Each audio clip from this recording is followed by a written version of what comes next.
La bande-annonce communication. Journal gratuit de petites annonces diffusé à 45 000 exemplaires partout dans la région. La bande-annonce, c'est aussi votre partenaire de communication pour ne plus passer inaperçu. Création et impression de vos cartes de visite, affiches, banderoles, flyers. 2 agences à votre écoute sur Ganges et Quissac et par mail à contact@labandeannonce.fr. La bande-annonce communication, agitateur de pub.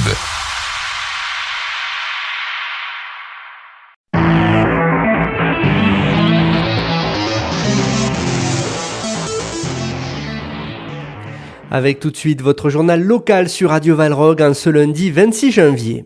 Une semaine marquée par 2 inaugurations à Valrog qui auront lieu ce vendredi, l'une à la suite de l'autre.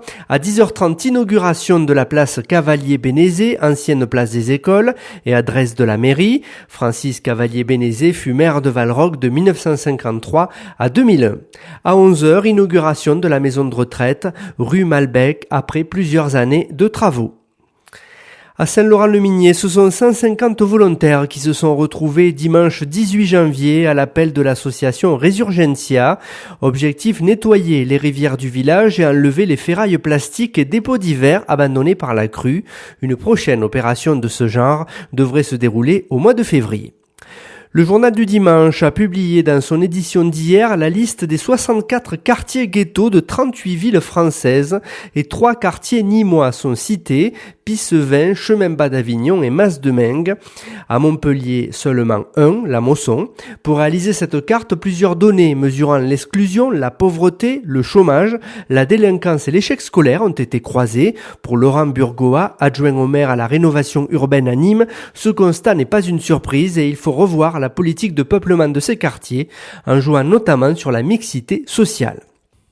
La cérémonie du 70e anniversaire de la libération du camp d'Auschwitz aura lieu demain mardi à 18h30 en gare de Nîmes.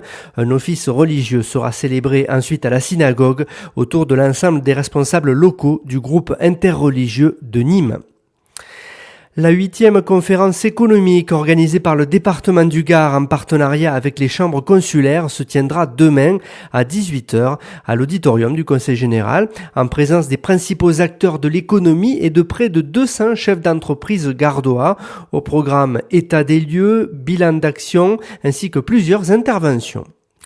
Enfin, un bon bilan pour la 25e édition du Festival Flamenco de Nîmes qui a réuni plus de 13 000 spectateurs en 14 jours depuis le 11 janvier dernier et jusqu'à hier.